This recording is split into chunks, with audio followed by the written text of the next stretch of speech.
በስመ አብ ወወልድ ወመንፈስ ቅዱስ አሐዱ አምላክ አሜን። እንደምን አላችሁ? አምላካችን ፈቅዶ በአሁኑ ደግሞ ከሌሎች እስካሁን ካነሳናቸው አንፃር በጣም ኮንትሮቨርሺያል የሆነ ሀሳብ የምናወራበት ይሆናል። አክቹዋሊ ይህንን አስተምህሮ እጅግ ወሳኝ ስለሆነ ነው ላነሳ የፈለኩት። አብዛኛው በብዙ ሰዎች ዘንድ አሁን ለምሳሌ በኦርቶዶክሳውያን፣ በፕሮቴስታንት አሁን ለምሳሌ እንደዚህ ብላችሁ አስቡ። አብዛኛው ሰው በፕሮቴስታንትም በኦርቶዶክስም መልአክ የሚለውን ቃል ሲሰማ ወዲያውኑ የሚመጣለት እነ ቅዱስ ሚካኤል፣ እነ ገብርኤል፣ እነ ሩፋኤል ሌሎችም ብቻ እነሱ ፊገሮች ነው የሚመጡለት። የተወሰነ አሁን ኢትዮጵያ ውስጥ ያለውን ፕሮቴስታንቲዝም እርግጠኛ አይደለሁም፣ ግን ሌሎቹ ጋር ስታዩ በተወሰነ መልክ የተሻለ ነው። በእርግጥ ሌሎችም ኦርቶዶክስ ጋር ስትመለከቱ ይህ አስተምህሮ አለ። የእግዚአብሔር መልአክ የሚባል አስተምህሮ ይገኛል። አክቹዋሊ ይህ አስተምህሮ ምን እንደሆነ አብራራለሁኝ፣ ግን ደግሞ ጀስት ሐሳቡ እንድትረዱት ነው። በቀላሉ ጠቅለል አድርገው በብሉይ ኪዳን ውስጥ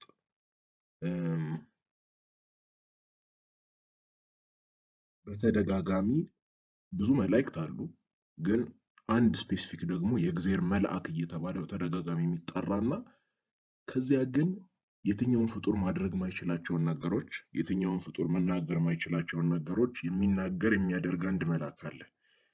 ያ መልአክ ፍጡር አይደለም፣ ይልቁንም ፍጹም አምላክ ነው ብሎ የሚያስተምር አስተምህሮ የእግዚአብሔር መልአክ የተባለው አስተምህሮ the angel of the Lord ተብሎ የሚጠራ አስተምህሮ ነው።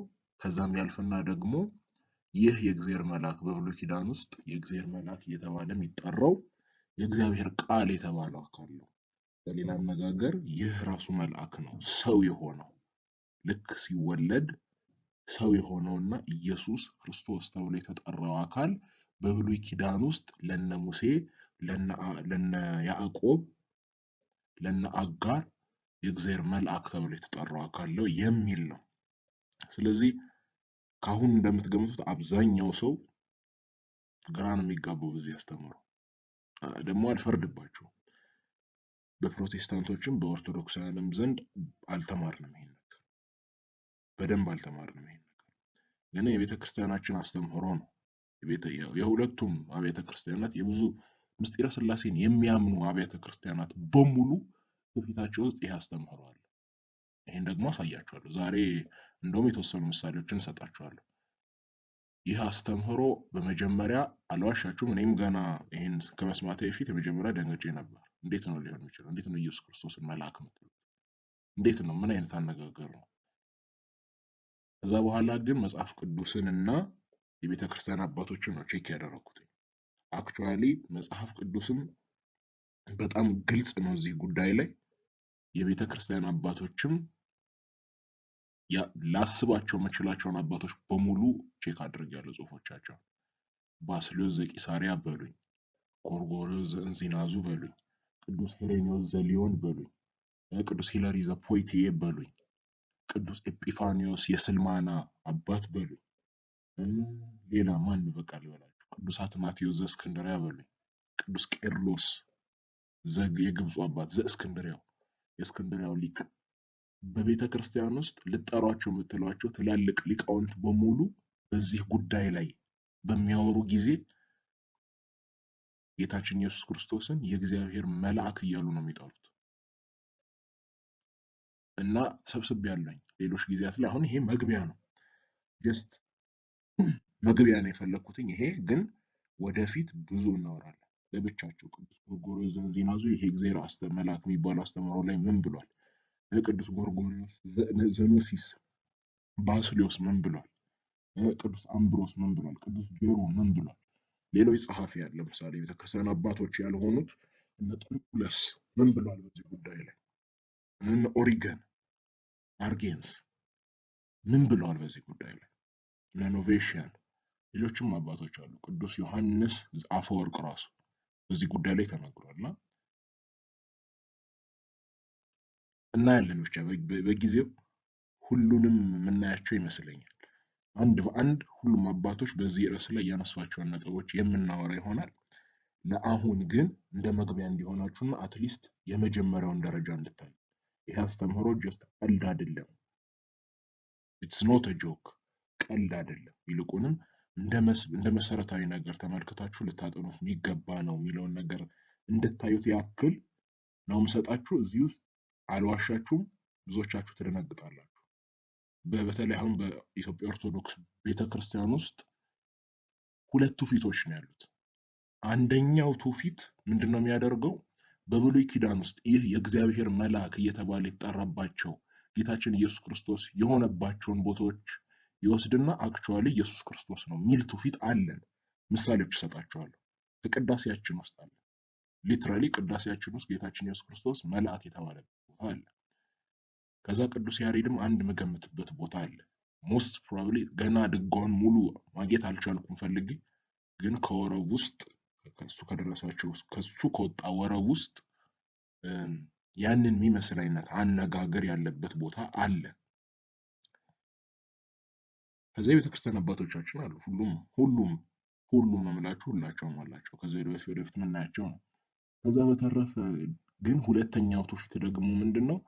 እነዚህን ሚካኤል ናቸው ወይ ሚካኤል ነው ወይ ገብርኤል ነው እያሉ የሚናገሩ። ለምሳሌ ሶስቱን ሕፃናት ያዳናቸው ቅዱስ ገብርኤል ነው። በእስራኤል ጋር የተጓዘው በእርግጥ መላእክት ተጉዟል፣ መላእክት ነበሩ። ግን ስፔሲፊካሊ መጽሐፍ ቅዱስ ውስጥ የተነገረለት መልአክ የተባለው አካል ሚካኤል ነው።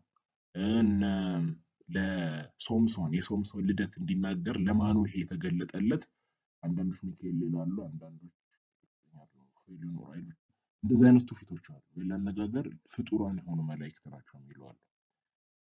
እና አሁን ያ ሁለተኛው ትውፊት እጅግ ፌመስ ከመሆኑ የተነሳና በጣም ከመንሰራፋቱ የተነሳ የመጀመሪያው ትውፊት ኦልሞስት ተረስቷል። አሁን አብዛኞቻችሁ ሄዳችሁ ቤተክርስቲያን ብትማሩ አትሰሙትም ይሄን አስተምሮ።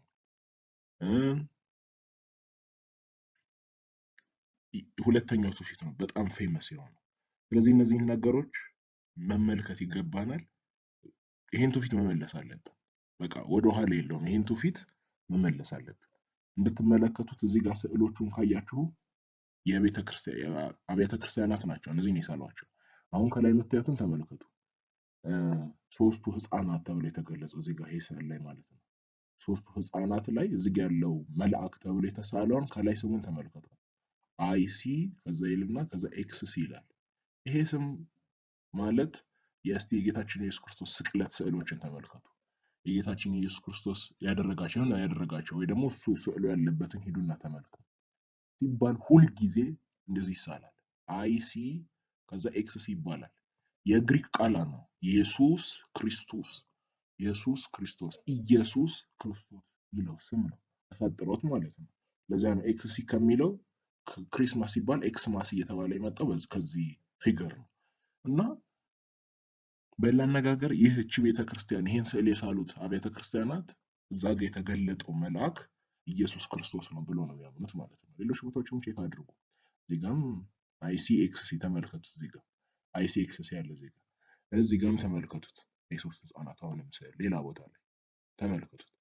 ከዛ ደግሞ ይሄ ደግሞ የግብፅ አሳሳል እንደሆነ ታውቃላችሁ። የግብፅ አሳሳል ይሄ መሀል ላይ የምታገኙት የግብፅ አሳሳል። አሁን ይሄ ታሪክ መቼ ነው ጥያቄው። አንዲት ሴት አለች፣ አንድ ወንድ አለ። ሞስት ፕሮባብሊ ባልና ሚስት ናቸው። ከዛ ጠየቁት። ከዛ መስዋዕትን በሰውበት እሱ በዛ መስዋዕት ውስጥ አረገ። ይሄ ታሪክ የማን ታሪክ ነው? ሶምሶን የልደቱ ብስራት ታሪክ ነው። ጌታችን ማን ነው? መልአክ በሰው መልክ የእግዚአብሔር መልአክ በሰው አምሳያ ተገለጠ። መሳፍንት 13 ይመስለኛል ካልተሳሳትኩኝ። መጽሐፈ መሳፍንት 13 ወይ ምዕራፍ 5 ወይ ምዕራፍ 13 ወደፊት አንድ ባንድ ስለምንሄድባቸው እናያቸዋለን። ግን እዛ ታሪክ ላይ አለ እና የሶምሶን ልደት ለወላጆቹ ሲናገር ይህ የእግዚአብሔር መልአክ የተባለው አካል ለአንተ ምን እናድርግላሉት? ከዛ እሱ እምቢ አለና ለእግዚአብሔር ይልቁንም መስዋዕትን ሰው ይላቸዋል። ከዛ በኋላ ልክ መስዋዕቱን ሰውተው እሳቱን ሲያነዱ እሱ እሳት ውስጥ ገብቶ ይጠፋል። ያንን ትውፊት ነው እያስታወሱ ያሉት። አሁን ያንን ትውፊት ግብፅ ቤተክርስቲያን ስታስታውስ የግብፅ ኦርቶዶክስ ናቸው ያስቡት። ምንድነው ያደረጉት? ፊቱን ተመልከቱት፣ ታውቁታላችሁ ማን እንደሆነ። ይሄ ፊገር ማን እንደሆነ ታውቁታላችሁ። በዛ ውስጥ ገብቶ እንደጠፋ እንዴት እንደሚያመላክት ተመልከቱ። በሌላ አነጋገር በእነሱ እንኳን አስተምህሮ ይህ የእግዚአብሔር መልአክ እየተባለ እዛ ጋ የተገለጠው አካል ጌታችን ኢየሱስ ክርስቶስ ወዴት የሚሄድ ነው። ስለዚህ ይህ አስተምህሮ መጀመሪያ ማሳየት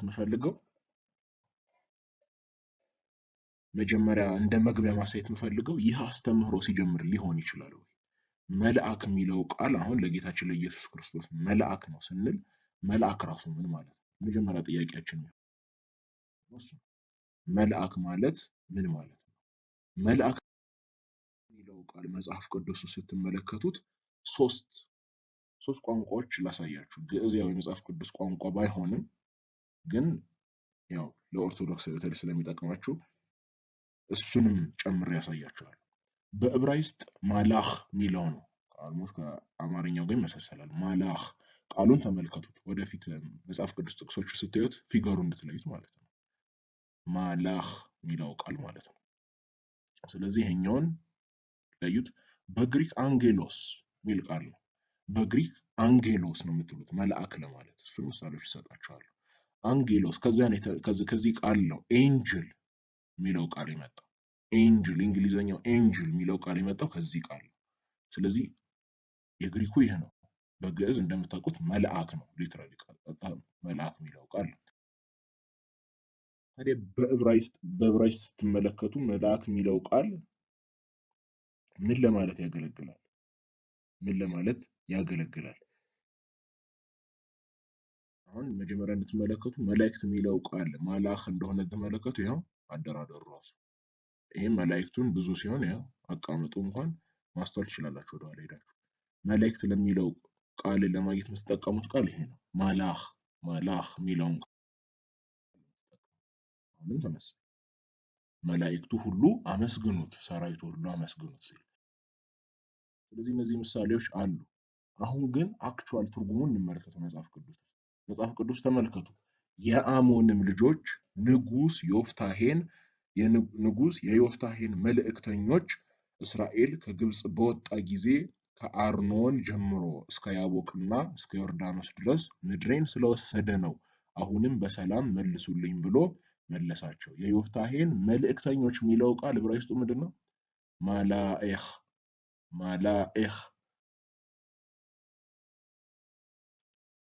መልእክተኞች የሚለው መልአኮች ነው። ሊትራሊ የሚለው ቃሉ ሊትራሊ አሁን ልክ ሌላ ቦታ ላይ መልአክ የሚለውን ቃል ራሱን ነው የሚጠቀመው። መልአኮች ማለት ነው። የዮፍታሔ መልአኮች ማለት ነው። የዮፍታሔ መልአኮች ማለት የዮፍታሔ መልእክተኞች ማለት ነው። መልአክ የሚለው ቃል የሚነግራችሁ ይሄንን ነው። እዚህ ጋር እንደምታዩት መልአክ ማለት በቀላሉ መልእክተኛ ማለት ነው። አንድ አካል መልአክ የሚባለው ምን ሲሆን ነው?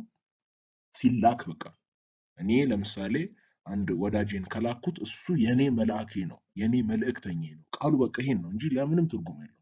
ማላኽ የሚለው እንደዚያ ነው። መላእክት የተባሉት አሁን እነ ሚካኤል እነ ገብርኤል ለምን ስማቸው ከመጀመሪያውኑ መልአክ ተባለ የሚለው ከዚህ ጋር የተያዘ ነው። አሁን ዕብራውያን 1:14ን ስታነቡት ጳውሎስ ይነግራቸዋል። በእውነት እነርሱ የምንድነው ጻድቃንን ሊያገለግሉ የሚላላኩ መናፍስት አይደሉምን? በሌላ አነጋገር ፍጥረታቸው ራሱ አፈጣጠራቸው ራሱ ጻድቃንን ለማገልገል መላላክ ነው ዓላማቸው። ስለዚህ የሚላኩ ከሆኑ በባህሪያቸው መላእክት ናቸው። የሚላላኩ ነው። ከዓላማቸው ነው። ከባህሪያቸው ይልቅ ከዓላማቸው ተነስተው ከፍጥረት ዓላማቸው ተነስተው ስማቸው መልአክ የተባሉት በዛ ምክንያት ነው እንጂ መልአክ ሲባል ወዲያውኑ ምን ሊመጣላቸው አይገባም። እንዲሁ መልአክ እነ ሚካኤል እነ ገብርኤል ሊመጣ መልአክ ማለት ነው መልእክተኛ ማለት ነው። አሁንም ይደግማል እዚህ ጋር ሳኦልም ዳዊትን ያመጡት ዘንድ መልእክተኞችን ሰደደ። አሁን እነዚህ መልእክተኞች በእርግጠኝነት እነ ሚካኤል እነ ገብርኤል ሊሆኑ አይችሉም። ሳኦል ነው እየላከ ያለው እንዲያመጡት። ሰዎች ናቸው ግን ምን ተብሎ ተጠርተዋል? መልአኮች ተብሎ ተጠርተዋል። መልአኮች ናቸው ማለት አሁን እነሱ እንደ ሚካኤል እንደ ገብርኤል ናቸው ማለት ነው አይደለም። ከተግባራቸው ነው። አሁን መልአክ የሚለው ተግባራቸውን ብቻ ነው የሚናገረው። ልክ አሁን እንደዚህ ብላችሁ አስቡት። ጌታችን ልክ ሐዋርያትን ሲልካቸው ሐዋርያት ተብሏል። 12ቱን መርጦ ማለት ነው። 12ቱን መርጦ እነሱ ናቸው መጀመሪያ ሐዋርያት የተባሉት። ከዛ ግን ከነሱ ውጪ ደግሞ ሐዋርያት የተባሉ አካላት አሉ። ለምሳሌ በርናባስ ሐዋርያ ተብሏል። ጳውሎስ ሐዋርያ ተብሏል። ግን ከ12ቱ ውስጥ አይደለም። ታዲያ እንዴት ነው ሐዋርያ የተባሉት? ሐዋርያ የተባሉት ጌታችን መርጦ ከ12ቱ ስላስገባቸው ሳይሆን በተግባራቸው የሚላኩ ስለሆኑ ተጉዘው ወንጌልን የሚያስተምሩ ስለሆኑ በዛ ምክንያት ምን ተብሎ ተጠሩ? በዛ ምክንያት ሐዋርያት ተብሎ ይጠራሉ። ስለዚህ አሁንም እዚህ ጋር መልአክ ስትሉ ምን ማለታችሁ ሊሆን ይችላል? እነ ሚካኤል እነ ገብርኤል ሊሆን ይችላል። በሌላ አነጋገር ደግሞ ለየትኛውም ሰው መልአክ ማለት ትችላላችሁ። ለየትኛው መልአክ ሊባል ይችላል። ለምንድን ነው መልአክ ሊባል የሚችለው? አገልግሎቱን ነው የምትንተናው፣ መላኩን ነው እየገለጻችሁ ያላችሁ። እሱ መልአክ ነው ስትሉ ይላካል፣ እየተላከ ነው፣ የሚላክ ነው እያላችሁ ነው እንጂ በባህሪው እንደ ሚካኤልና እንደ ገብርኤል ነው እያላችሁ አይደለም። ስለዚህ ይህ ቃል ለሰውም ማገልገል ይችላል፣ ለመላእክትም መልአክ ማለት ትችላላችሁ። ከዛ ለምሳሌ ወልድ ለአብ ሲላክለት ምን ማለት ትችላላችሁ? እሱ አሁን የማን መልእክተኛው ነው? የአብ መልእክተኛው ነው። ስለዚህ የአብ መልአኩ ነው ብላችሁ መናገር ትችላላችሁ። ይህ አነጋገር ምንም ችግር ያለበት አይደለም። መጽሐፍ ቅዱስ ራሱ ነው እየሰጣችሁ ያለው። መልአክ የሚለው ቃል መልእክተኛ ነው ካላችሁ እናንተ ግዴታ በዚህ መሆን ይችላል ብቻ ማለት አትችሉም። መጽሐፍ ቅዱስ ኦልሬዲ እየሰጣችሁ ነው ይሄን ትርጓሜ። ስለዚህ ያንን መመልከት ትችላላችሁ። በግሪክም ተመሳሳይ ነው። እንደውም ይሄንን ያው እንድታውቁ መጀመሪያ አንጌሎስ የሚለው ቃል መላእክት ለመላእክት እንደሚያገለግል እንድታውቁት ይሄው አንደኛ ቆሮንቶስ 6:3 ላይ በትዳር ጉዳይ ይቅርና በመላእክት ላይ እንደምንፈርድ አታውቁምን? እዚህ ጋር አሁን ሚካኤል ለገብርኤል እያለ ነው። አንጌሎስ እንደሚላቸው እንድታዩት ነው። አሁን የሚደግምና የሰው ልጅ ከመላእክቱ ጋር በመጣ ጊዜ በአባቱ ክብር ይመጣ ዘንድ አለውና ይላል። አሁንም መላእክት ሲል የሰማይን ሰራዊት እያለ ነው። የሰማይን ሰራዊት ካለ ማንን ቃል ይጠቀማል? አንጌሎን ራሱ ቃል አንጌሎስ እያለ። አሁን ይህ ቃል ራሱ ወስዶ ሌላ ነገሮች ሲጠቀሙ ተመልከቱ። አንደኛ ጌታችን አሁን የሚለው ስለ ዮሐንስ መናገር ጀመረ። ስለ መጥምቁ ዮሐንስ ምን ልታዩ ወደ ምድረ በዳ ወጣችሁ? ነፋስ የሚወዘውዘውን ሸንበቆ ነውን? ወይስ ምን ልታዩ ወጣችሁ? ቀጭን ልብስ የለበሰ ሰውን? እነሆ ቀጭን ልብስ የለበሱ በነገስታት ቤት አሉ። ወይስ ምን ልታዩ ወጣችሁ? ነብይን? አዎን እላችኋለሁ ከነብይም የሚበልጠውን። እነሆ መንገድህን በፊትህ የሚጠርግ መልእክተኛዬን በፊትህ እልካለሁ ተብሎ የተጻፈለት ይህ ነውና። ስለማን ያለው ጌታችን ይህንን? ኢየሱስ ይህንን ስለ ዮሐንስ ሊናገር ጀመረ። ዮሐንስ ማን ተብሎ ተጠራ? እዚህ መንገድህን በፊት የሚጠርግ አንጌሎን። አንጌሎን ማለት መልአክ የሚለው ቃል ከሆነ በፊትህ የሚጠርግ መልአኬን በፊትህ እልካለሁ ተብሎ የተጻፈለት እሱ ነው። እዚህ ጋር መልአክ የተባለው እግዚአብሔር የሚልከው የእግዚአብሔር መልእክተኛው መልአኩ ማን ነው? ዮሐንስ ነው። እዚህ ጋር እግዚአብሔር የሚልከው መልአኩ ዮሐንስ ነው። ዮሐንስ እንደ ሰማይ ሰራዊት ነው ማለት ነው ባህሪው? ሊሆን አይችልም። ይልቁንም ምኑን ነው እየተናገረ ያለው? የዮሐንስ ባህሪው ሰው ነው፣ ግን አገልግሎቱ እንደምን እያገለገለ ነው? እንደ መልእክተኛ እያገለገለ ነው። ስለዚህ ምን ተብሎ መጠራት ይችላል? አንጌሎን፣ መልአክ ተብሎ መጠራት ይችላል። ስለዚህ እንደዚህ ተብሎ ሊጠራ ይችላል። ሉቃስ 7:24ንም ስትመለከቱ የዮሐንስን መልእክተኞች የመጥምቁ ዮሐንስ መልእክተኞች ከሄዱ በኋላ ለሕዝቡ ስለ ዮሐንስ ይናገር ጀመረ ብሎ እንደሚያልፈው ደግሟል። አሁን የዮሐንስ መልእክተኞች ከሄዱ በኋላ ሲል ዮሐንስ መልእክተኞች አንጌሎን የዮሐንስ መልእክተኞች አንጌሎን መልእክተኞቹ መልአኮቹ።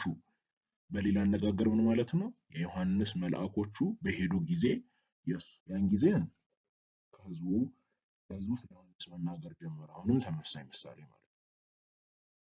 ስለዚህ ይህንን መመልከት ተገቢ ነው፣ በደንብ እንድታስተውሉ።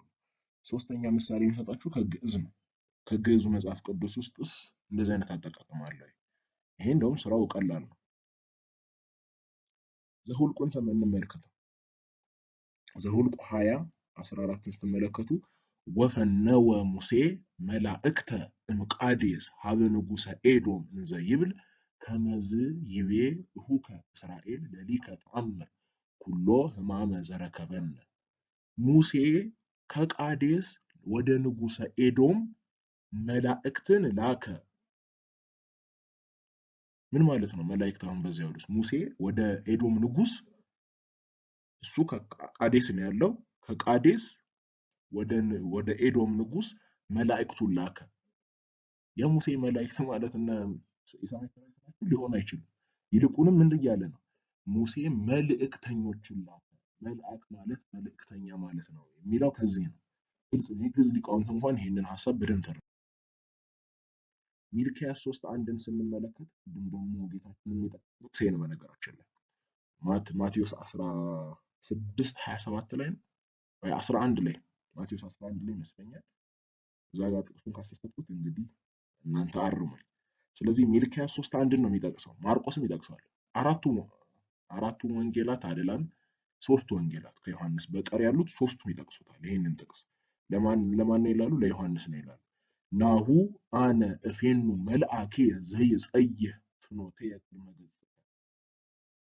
እነሆ አሁን ጥቅሱ ቀጥታ በብሉይ ኪዳን ላይ ያለው ገጽየ ነው የሚለው።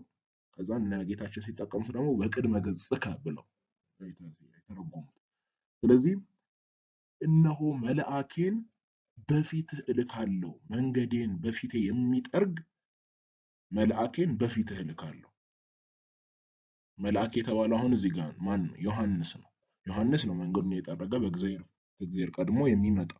ስለዚህ ይህን ነገር ስትመለከቱ እነዚህ ነገሮችን ካስተዋላችሁ ግልጽ ይመስለኛል። መልአክ የሚለው ቃል ግዴታ ምን አይደለም። መልአክ ሲባል ግዴታ የሰማይ ሰራዊት ብቻ አይደለም።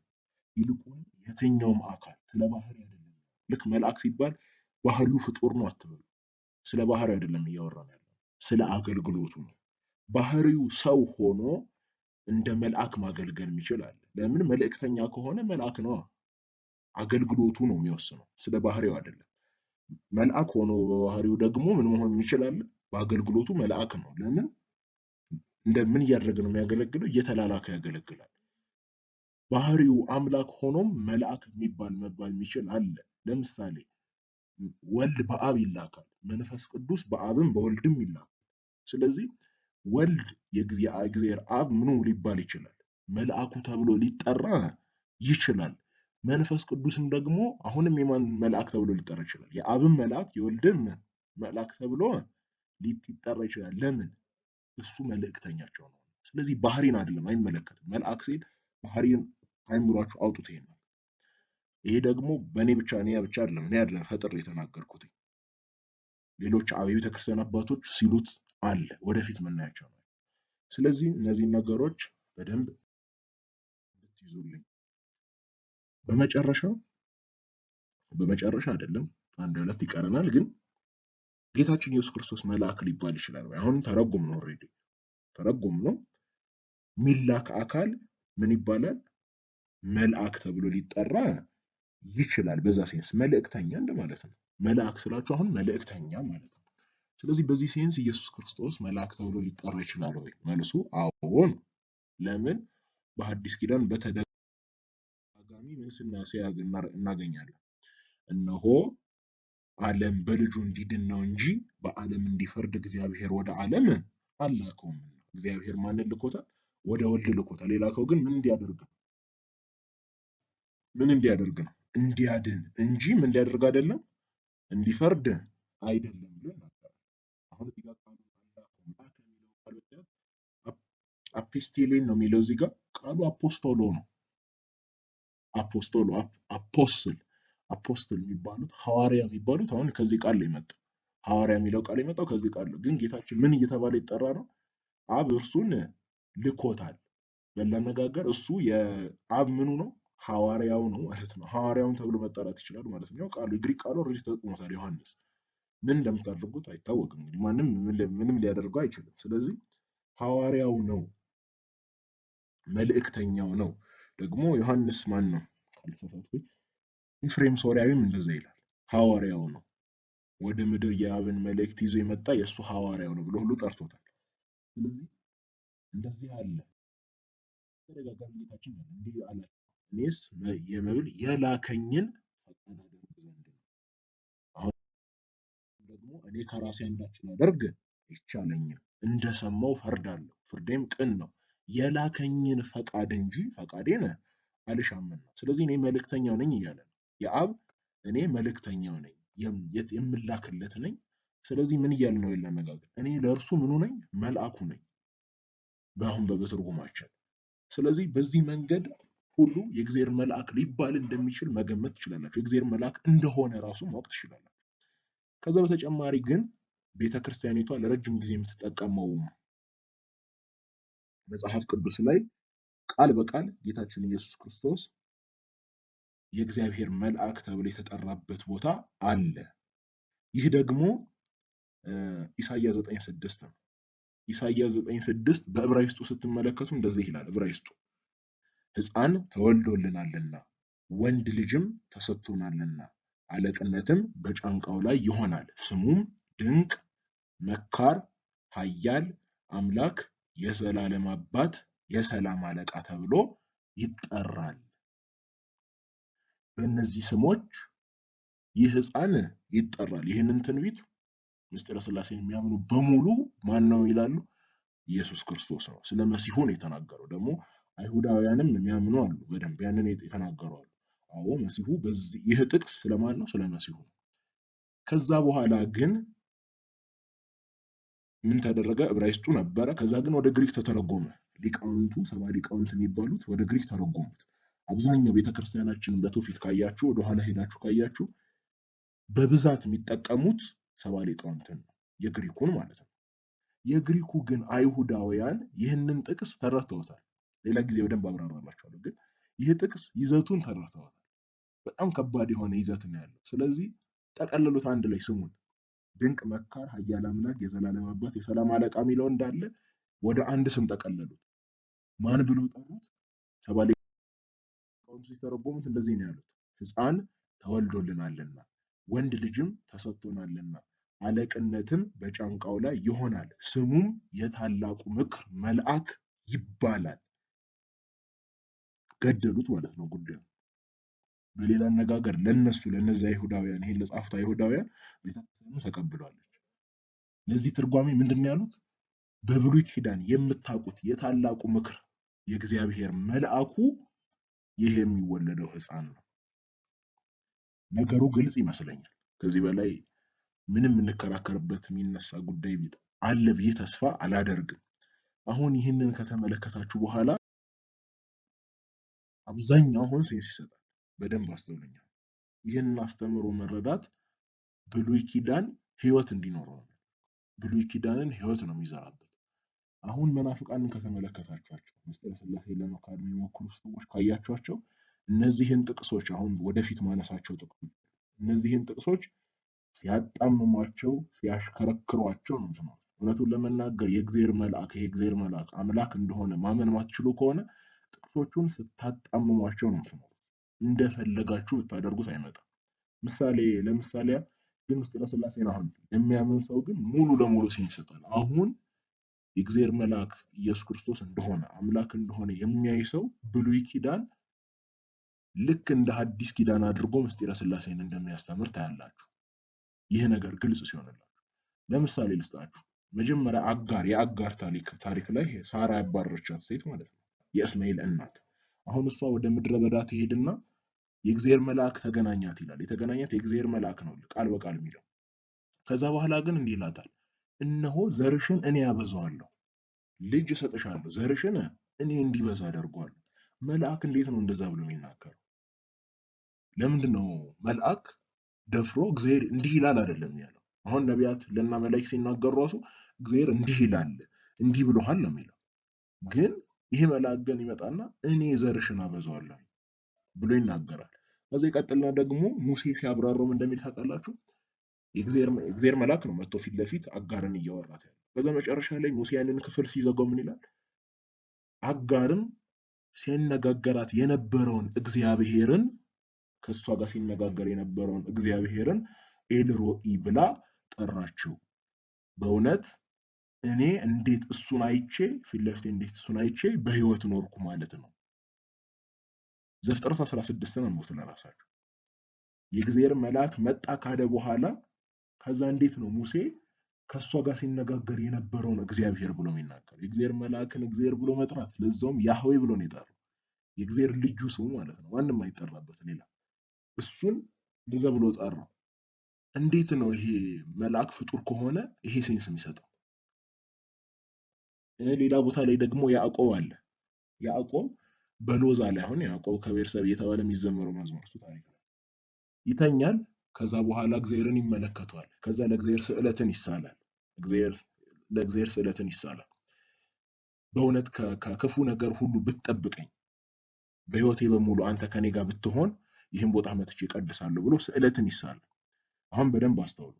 መጀመሪያ ሎዛ ጋር ነበረ። ከዛ ያን ቦታ ማን ብሎ ጠራው? ቤተል ብሎ ጠራው። ቤቴል ብሎ ጠራው። ከዛ ይቆይና ላባ ጋር ከሄደ ከዓመታት በኋላ ዘፍጥረት 31 ላይ ይመጣና ደግሞ ዘፍጥረት 28 ነበር ያ ታሪክ የተከናወነው። አሁን ዘፍጥረት 31 ላይ ይመጣና የእግዚአብሔር መልአክ ተገለጠለት ይላል።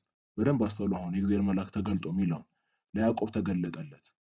ከዛ ላባ አንተ ላይ የሚያደርገውን በሙሉ አውቃለሁ፣ እመለከታለሁ።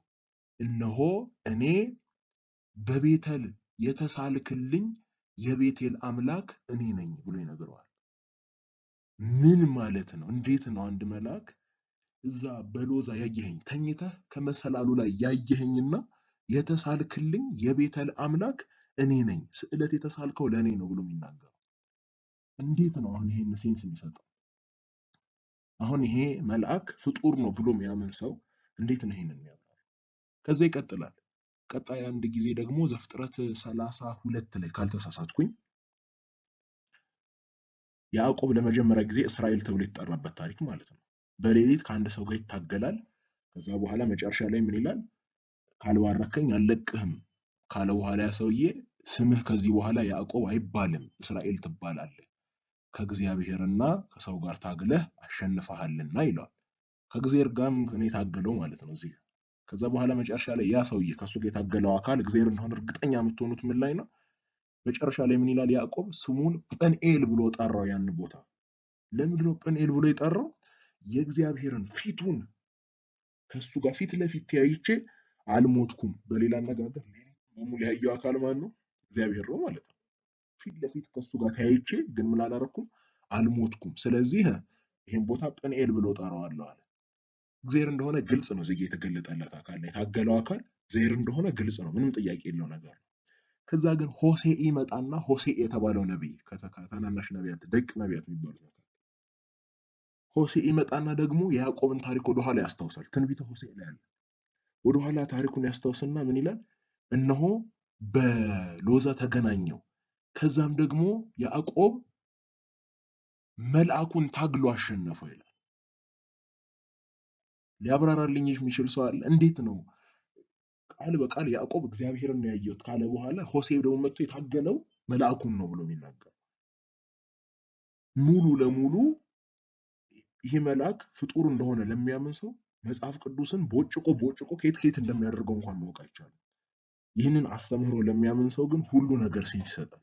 አዎ እግዚአብሔር ነው። አዎ የእግዚአብሔር መልአክ ነው። ለምንድን ነው የእግዚአብሔር መልአክ የሆነው? የእግዚአብሔር ሌላ እግዚአብሔር የተባለው አካል ለሱ ስለሚላክ ነው። ለምንድን ነው እሱ ደግሞ እግዚአብሔር የተባለው? እሱ በባህሪው እግዚአብሔር ነው። በባህሪው እግዚአብሔር ነው። ለአብ ይላክለታል። ስለዚህ የእግዚአብሔር የአብ መልአኩ ነው። ነገር ግን እሱም ደግሞ እግዚአብሔር ስለሆነ እግዚአብሔር ተብሎ ይጠራል። አምላክ የሚያደርጋቸውን ነገሮች ማድረግ ይችላል።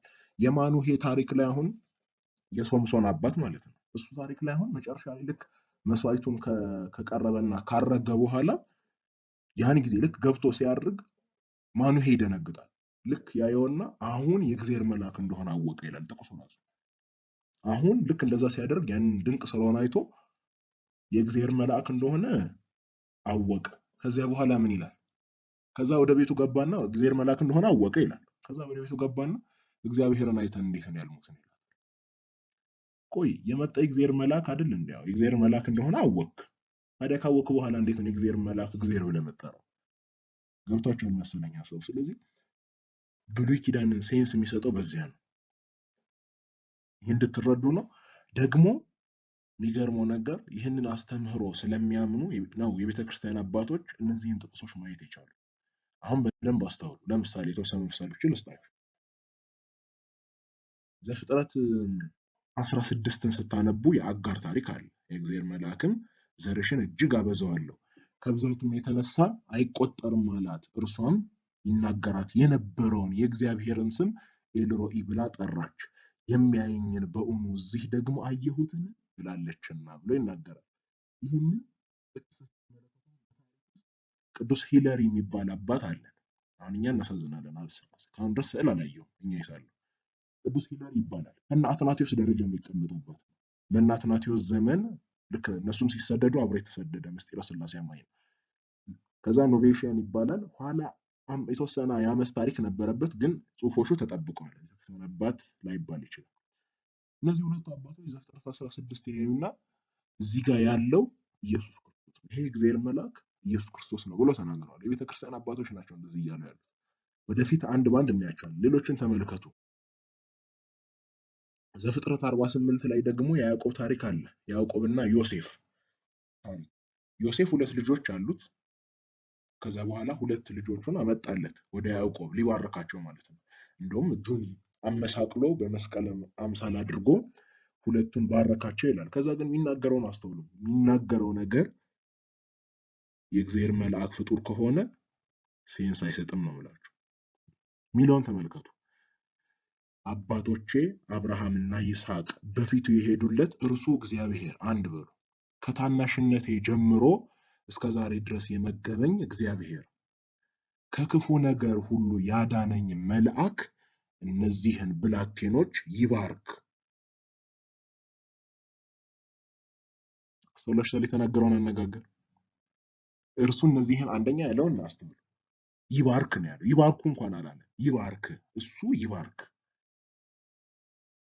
ማን ነው ይባርክ ያለው? እንዴት? አሁን አስቡት።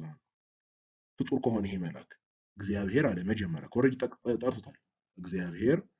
ከዛ ሁለተኛ እግዚአብሔር አለና ከዛ እግዚአብሔርን ትቶ መልአኩ ልጆቹን ይባርክ። እንዴት ነው እንደዛ የምትለው? ምን አይነት ጽርፈት ነው? እንደዛም መልአኩ ፍጡር ቢሆን ነው። ከዛ ግን ይሄንን ስላዩ አሁን ለምሳሌ ይሄ ጥቅስ ሴንስ ሊሰጥ አይችልም። እንደዛ ካልሆነ መልአኩ ፍጡር ሊሆን አይችልም። ይህንን ያዩት አሁን ለምሳሌ አትናቴዎስና ቄርሎስ፣ የአትናቴዎስ ቅዱስ አትናቴዎስ ምን ይላል? ይሄ መልአክ ፍጡር ሊሆን አይችልም፣ ይልቁንም የእግዚአብሔር ቃል ነው፣ ኢየሱስ ክርስቶስ ነው እንጂ። ከዛ ቄርሎስ ደግሞ ምን ይላል? በአባቶቼ በአብርሃምና ይስሐቅ ፊቱ የሄዱለት እርሱ እግዚአብሔር፣ በታናሽነት የጀምሮ የመገበኝ እግዚአብሔር ሲል እግዚአብሔር አብን፣ በክፉ ነገር ሁሉ ያዳነኝ መልአክ ሲል የእግዚአብሔር ወልድን ጠቅሶ መጨረሻ ላይ እርሱ እነዚህ ብላቴኖች ይባርክ ብሎ አብና ወልድ አንድ እንደሆኑ አሳየ ብሎ ነው የሚተረጉመው። ሁለቱም አባቶች ይህን አስተምሮ ያምኑበታል ማለት ነው። እንቀጥል። ሌሎች ምሳሌዎች አጠራጠር። ዘጸአት 3 ይሄ ደግሞ የቁጥቋጦና የነበልባል ሐመልማልና ነበልባል ታሪክ። እሱ ስትመለከቱ የእግዚአብሔር መልአክ በእሳት ነበልባል ውስጥ በቁጥቋጦ ውስጥ መካከል ታየው። የታየው ማን ነው? እዛ ጋር የእግዚአብሔር መልአክ ነው የታየው። በደንብ አስተውሉ። ከዛ ግን ጥቅሱ ይቀጥልና ወደ ቁጥር 6 ላይ ሲደርስ ሙሴም ወደ እግዚአብሔር ዘንድ ያይ ዘንድ ፈርቷልና ፊቱን ሸፈነው። አስተውላችኋል የተናገረው? ሌላ ነገር ያለውና እየታየ የነበረው ማን ነው? ለሙሴ ሙሴ ማየት የፈራው ማን ነው? እግዚአብሔር ነው። ግን እዛ ጋር መጀመሪያ ገብቶ የታየው ማን ነው? የእግዚአብሔር መልአክ ነው። ይህንን ያዩና ኦልሞስት ሁሉም ነው የምላችሁ። ይህን ጥቅስ ኦልሞስት ሁሉም ማለት የተወሰኑ ልዩነት ጥቂት የሚባሉት ሊለያዩ ይችላሉ እንጂ ኦልሞስት ሁሉም ማለት ይችላላችሁ። ቅዱስ ዮስጢኖስ ሰማዕት ባሉ የቤተ ክርስቲያን አባት አይደለም ግን ጠርጡለስ፣ ቅዱስ የቀርጣገናው አባት፣ የቀርጣገና ጉባኤው አባት፣ ቅዱስ ሄሬኔዎስ፣ ይሄ ቅዱስ ፖሊካርፐስ ተማሪ ነው። ይሄ ቅዱስ ሄሬኔዎስ የሚባለው የቅዱስ ፖሊካርፐስ። ፖሊካርፐስ ማለት የቅዱስ ዮሐንስ ወንጌላዊ ተማሪ ነው። የቅዱስ ዮሐንስ ወንጌላዊ ተማሪ የሱ ተማሪ ነው። ይሄ ቅዱስ ማነው የሚባለው? ሄሬኔዎስ። ቅዱስ ፖሊካርፐስ ማለት ጌታችን ራእይ 2 ላይ ስትመለከቱ ካመሰገናቸው አብያተ ክርስቲያናት መካከል የአንዱ ጳጳስ በዛ ጊዜ ቅዱስ ፖሊካርፐስ እንደሆነ ነው የሚነገረው። ካመሰገናቸው መካከል የሱ ተማሪው ነው እንደዚህ እያለ ያለው እና እንዴት እንደሚደረግ አሁን ይሄን ለማያምን ሰው በተለይ በታሪክ ሞጫ የለውም። እችኛዋ ናት አሁን ለሁሉም ታስደነግጠው። በተለይ አንደኛውን ትውፊት የሁለተኛውን ትውፊት በጣም ፌመስ ላደረጉት ሰዎች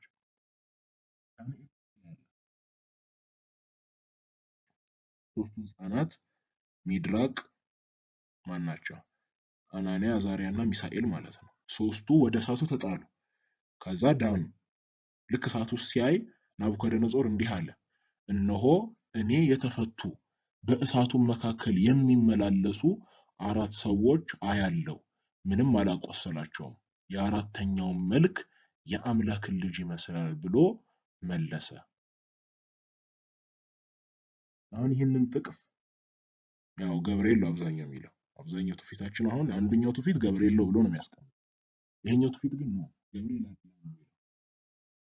ለዚያ ደግሞ ብዙ አባቶች አሉ። አንደኛ ይሄ ቤተክርስቲያን አባቶች ወይም ጠርጡለስ ብያቸዋል። ቅዱስ አትናቴዎስ ዘእስክንድርያ እንደዛ ይላል። እዚህ ጋር የተገለጠው የአምላክን ልጅ ይመስላል የተባለው አክቹዋሊ የአምላክ ልጅ ይመስላል የተባለለት በእውነትም የአምላክ ልጅ ስለሆነ ነው። ያ የእግዚአብሔር መልአክ የተባለ እዚህ የገባው ኢየሱስ ክርስቶስ ራሱ ስለሆነ ነው። ቅዱስ አትናቴዎስ ብቻ አይደለም ይሄን ሐሳብ የሚጋራው። ቅዱስ ኤፍሬም ሶርያዊ የሶርያው አባት ውዳሴ ማርያም ለት አባት ራሱ በሌላ ትርጓሜው ላይ ድርሰቱን ሲደርስ እዛ ውስጥ ያለው እሳቱ የመንፈስ ቅዱስ ምሳሌ ነው ይልና መንፈስ ቅዱስ የሚያጠምቀው ጥምቀት ምሳሌ ለምንድን ነው እዛ እሳት ውስጥ ግቡ ምላችሁ ይላቸዋልና ልክ ከሶስቱ ሕፃናት ጋር ሳላችሁ በዛ ውስጥ አራተኛው የእግዚአብሔር ዋና አለቃው እርሱ እዛ ውስጥ አለና ጌታችን ኢየሱስ ክርስቶስ ራሱ እዛ ውስጥ አለና ቅዱስ አምብሮስ የሚላነው አባትም እንደዚህ ነው፣ ተመሳሳይ ሐሳብ ነው የሚያነሳው። ስለዚህ እነዚህ ነገሮች ስትመለከቱ ቤተክርስቲያን አባቶቹ ፕሪቲ ማች ይስማማሉ ማለት ትችላላችሁ። አሁን እነዚህ ጥቅሶች ስፔሲፊክ ጥቅሶችን እያነሱ የሚያብራሩት ናቸው። ሌሎች ደግሞ እንድትመለከቱ እነዚህ ሁሉ አባቶች ስለዚህ ጉዳይ ኦልሞስት ሚለይ የለም ማለት ትችላላችሁ። ሚለይ የለም ማለት ትችላላችሁ። ቅዱስ አውግስጢኖስ፣ ቅዱስ ባስልዮስ ዘቂሳርያ አለ፣ ቅዱስ ዮሐንስ ዘካሽያ የካሽያ አባት አለ፣ ቅዱስ ጄሮም አለ። ማን ነው እዚህ ጋር ቅዱስ ጎርጎሪዮስ ማን ነበር የሚባለው? ነባቤ መለኮት የሚባለው ታማታርጎስ ነባቤ መለኮት ቅዱስ ጎርጎሪዮስ የሚባለው ቅዱስ ጎርጎሪዮስ ዘኑሲስ። ከዚህ በፊት ደግሞ አንድ ብለን ዘለናል፣ ግን ቅዱስ ጎርጎሪዮስ እንዚናዙ ራሱ ሁላቸውም ነው የምላችሁ ይሄን አስተምህሮ እሱ የእግዚአብሔር መልአኩ ነው። ደግሞ ቅዱስ ጎርጎሪዮስ ዘኑሲስ በጣም በሚያምር መንገድ ነው ያወራው። በባህሪው አይደለም በኦፕሬሽን ነው ይላል እሱ። በኦፕሬሽን ወይም በሚያደርገው ድርጊት በስራው ነው መልአክ የተባለው እንጂ በባህሪው ምን አይደለም። መልአክ እንደነ ሚካኤል እንደነ ገብርኤል ሆኖ አይደለም፣ ግን በሚያደርገው ነገር በሚሰራው ስራ ምን ተብሎ ተጠርቷል? የእግዚአብሔር መልአክ ተብሎ ተጠርቷል የሚል እናገኛለን። ይሄ ቤተክርስቲያን አባቶች ትውፊት ነው። ይሄ ሁላቸውም ስለሚሉ እኔ በተለይ ትውፊትን ለሚያምኑ ለጥንታውያን ቤተክርስቲያን ለምሳሌ ኦርቶዶክስ እንዳጠቃላይ ምስራቅ ኦርቶዶክስ፣ ኦሪየንታል ኦርቶዶክስ እነ ካቶሊክ ይሄንን አስተምህሮ ሊክዱት አይችሉም። ለምን ነው ልንክደው ማንችለው? ይሄን አስተምህሮ የቤተ ክርስቲያን አባቶች በህብረት አስተምሮ አንድ አስተምህሮን በህብረት አቤተ ክርስቲያናት ባንድ ላይ አስተምሩት ለኛ የማይሻር ትውፊት ነው። የማይሻር ትውፊት ነው። በቃ ይሄን መካድ ማንችለው አስተምህሮ ነው። አንድ የመጨረሻ እንደ ማጣፈጫ እንድትሆን ስፔሲፊካሊ የኢትዮጵያ ኦርቶዶክስ ትውፊት ውስጥ የተወሰኑ ምሳሌዎች አሉ። አንደኛው እርግጠኛ ነኝ፣ አንደኛው ግን ሪዝን እንድታደርጉበት ሰጣችኋለሁ ለእናንተ። የመጀመሪያው ቅዳሴ ዮሐንስ አፈወርቅ ላይ ያለ ነው። ቅዳሴ ዮሐንስ አፈወርቅን ስትመለከቱት ከ14ቱ ቅዳሴ መካከል አንዱ ነው። በተለይ 27 ሲሆን ይሄ የመድኃኔዓለም ዕለታት መድኃኔዓለም የሚከበርባቸው ዕለታት ላይ ይህ ቅዳሴ ይቀደሳል። ምናልባት ከሰማችሁ እነሆ እናንተ የምትወዱት ሁሉ አልቅሱለት እየተባለ የሚነገርበት ቅዳሴ ማለት ነው። ያን ቅዳሴ ከፍታችሁ አንብቡት። ፒዲኤፉ ሞልቷል፣ የትም ቦታ ታገኙታላችሁ። ኢትዮጵያ ኦርቶዶክስ ኦፊሻል ዌብሳይት ላይ ሁሉ ብትፈልጉ ኢኦቲሲ ላይ ታገኙታላችሁ ፒዲኤፉ። ቀጥታ ግዕዙን ተመልከቱት። አማርኛው አበጋዝ ይለዋል፣ ለመቀየር ሳይሆን ጀስት የእሱ አበጋዙ የእሱ መልእክተኛው ለማለት ይላል። ግዕዙ ግን የሚለውን ተመልከቱ። ፈነወ ለነ ወልዶ መድህነ፣ እነሆ ልጁን ለኛ ላከልን ምን ይሆነን ዘንድ መድህነ መድኃኒት ይሆናል። ወመቤዝወ ወይም ተመሳኝ ነው ኦልሞስት ቤዛ ይሆነን ካሳ ይሆነን ዘንድ እዛ መልአከ ምክሩ የማኑ እደ መዝራእቱ ኃይሉ ወጥበቡ ለአቡሁ ለአባቱ እንዲህ የሆነ የምክሩ መልአክ የሆነ ቀኝ እጁ የሆነ ከዛ ክንዱ የሆነ ኃይሉ የሆነ ጥበቡ የሆነ እርሱን ምን አደረገው? ወደኛ መድኃኒትና ቤዛ ካሳ እንዲሆነን ምን አደረገልን? ላከልን። ማን ብሎ ነው የጠራው? መልአከ ምክሩ። ወልድ ለአብ ምኑ መልአከ ምክሩ ተብሎ ይጠራበት ቅዳሴያችን ውስጥ ቀን በቀን የምንቀድሰው ቅዳሴ ውስጥ ማለት ነው። እዛ ውስጥ ሁሉ ይገኛል። አንደኛ ሌላ ምሳሌው ከወረብ ነው ያገኘሁት። ከቅዱስ ያሬድ ድርሰት ውስጥ እንዳለ ገምታለሁ። ድጓ ውስጥ ማግኘት አልቻልኩም እስካሁን እስካገኘ ድረስ ግን ሀሳቡን ነው የምሰጣችሁ። ሀሳቡ ብዙ ጊዜ ይዘመራል። ይሄ ራሱ አሁን የተቀመጠው አይታችሁት ከሆነ ከድጓው አውጥተው ያስገቡት ለታህሳስ 19 ነው ለገብርኤል። ግን ቃሉን እስኪ በደንብ እንመልከት። ክብሮሙ ለመላእክት ከመመንኮራኩር ወረደ መልአከ እግዚአብሔር ሀበ ማርያም ድንግል ዘተናገሮ ለሙሴ በሀበ ዕፀ ጳጦስ የሚለውን በደንብ አስተውሉት። የመላእክት ክብራቸው ነው። የመላእክት ክብራቸው የሆነው የእግዚአብሔር መልአክ ልክ እንደ መንኮራኩር ወረደ። ወደ ማን ወረደ? ወደ ማርያም ወረደ። ይህ ደግሞ ራሱ መልአክ በዕፀ ጳጦስ ውስጥ ለሙሴ የተናገረው መልአክ ይሄ ራሱ ነው። አሁን በደንብ ክራይቴሪያዎቹን አስተውሉ። አንደኛ ይሄ የእግዚአብሔር መልአክ የተባለው ለመላእክት ክብራቸው ነው። ለሰማይ ሰራዊት ለመላእክት ክብራቸው ነው። አንድ ሁለተኛ ወደ ድንግል ማርያም የወረደው እሱ ነው። ሶስተኛ ለሙሴ በዕፀ ጳጦስ ውስጥ የተገለጠው እሱ ነው። አሁን ይሄ ለሁለተኛው ትውፊት ሴንስ እንደማይሰጥ አስተውሉ። አሁን አብዛኛው ሲያስተምር ለሙሴ የተገለጠለት ሚካኤል ነው የሚለው። ከዛ ደግሞ ወደ ማርያም የወረደው ደግሞ ገብርኤል ነው የሚባለው። ወደ ማርያም የወረደው ገብርኤል እንደሆነ መጽሐፍ ቅዱስም ገልጿል። ስለዚህ እሱ ላይ አይደለም ክርክር።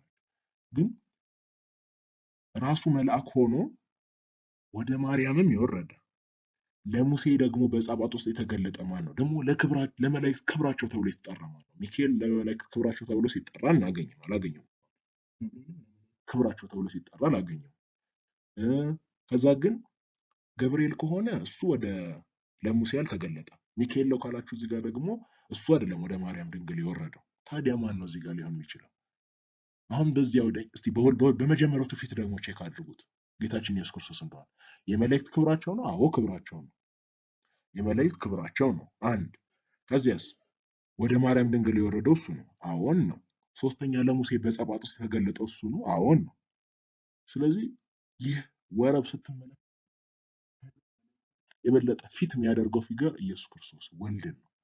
ስለዚህ እነዚህን ነገሮች ተመለከታችሁ እንግዲህ ይህ አስተምህሮ አትሊስት በአንዴ ላታምኑኝ ትችላላችሁ፣ በአንዴ ላትቀበሉት ትችላላችሁ። ግን ይህ አስተምህሮ አትሊስት ጥሩ የሆነ ኤቪደንስ አለው። ምንም አላችሁ ምን በጣም ጥሩ የሆነ ኤቪደንስ ያለው አስተምህሮ ነው። ወደፊት ደግሞ በመጽሐፍ ቅዱስ በቤተ ክርስቲያን አባቶች እያልን አንድ በአንድ የምንመለከተው ይሆናል። እንደ አምላካችን ፈቃድ እንግዲህ ይህን ሼር አድርጉት። ብዙ ሰው መስማት አለበት። ስለዚህ ማወቅ አለብን። ይህንን አስተምህሮ የሚያውቅ ሰው በብሉይ ኪዳን ምስጢረ ሥላሴ ያሳይ ሲባል አይቸገርም። እግዚአብሔር አለ አንድ፣ የእግዚአብሔር መልአኩ አለ፣ የእግዚአብሔር መልእክተኛው፣ ሶስተኛ ደግሞ የእግዚአብሔር መንፈስ ተብሎ የተባለ አካል፣ ሶስት አካላት አሉ ማለት ነው። አሁን ማስጠንቀቅ የምፈልገው አንድ ነገር ነው። በብሉይ ኪዳን ውስጥ በሐዲስ ኪዳን የእግዚአብሔር መልአክ የተባለ ቦታ ሁሉ ኢየሱስ ክርስቶስ ነው እያልኩ አይደለም። ለምን? ቅድም በመጀመሪያ አብራርቻለሁ። የእግዚአብሔር መልአክ ማን ሊባል ይችላል? ሰዎችም ሊባሉ ይችላሉ። የእግዚአብሔር መልአኩ ሊባሉ ይችላሉ። አክቹዋሊ መላእክትም የእግዚአብሔር መልአክ ሊባሉ ይችላሉ። ልክ አሁን ከሰዎች ወገን ለምሳሌ ዮሐንስ መጥምቁ ተብሏል። መልእክተኛዬን መልአኬን እልካለሁ። ስለዚህ እግዚአብሔር መልአኩ ነው ማለት ነው። እንደዛ ተብሎ ሊጠራ ይችላል። ስፔሲፊካሊ እያልኩ ያለሁት ምንድን ነው? አሁን ለምሳሌ አሁን ዮሐንስን አንድ ቦታ ላይ አይታችሁ አሁን ዮሐንስ ሰው እንደሆነ ስለምታውቁ ነው። በሌላ አነጋገር መጽሐፍ ቅዱስን አንብባችሁ ዮሐንስ ሰው እንደሆነ ግልጽ ነው። ሰው ስለሆነ መልአክ የሚለው ለሱ እያገለገለ ያለው እንደምንድን ነው ትላላችሁ? ይሄ እዚህ ጋር የእግዚአብሔር መልአክ የተባለው ሰው ነው ትላላችሁ። እዚህ ጋር በምኑ ነው የምትለዩት? በአውዱ። እንደዚሁ ሁሉ አንድ መልአክ አለ ከሌሎች መላእክት በተለየ ልዩ አነጋገር የሚናገር ፍጹም አምላክ እንደሆነ አድርጎ የሚናገር አለ። እሱን ነው ስፔሲፊካሊ ምን እያልኩ ያለሁት። እሱ እንደዚህ አይነት አውዶች ስታገኙ ይህ መልአክ ምን አይደለም፣ ፍጡር አይደለም፣ ፍጹም አምላክ የሆነ ምንድን ነው አካል ነው እያልኩ እየተናገርኩ ያለሁት። ስለዚህ እነዚህን ነገሮች እንድትመለከቱ ነው። ወደፊት በሰፊው በዚህ ርዕስ ላይ የምመጣበት ይሆናል። እንግዲህ ረጅም ሰዓት ስለወሰድኩኝ ይቅር በሉኝ። የአምላካችን ሰላም ከሁላችን ጋር ይሁን።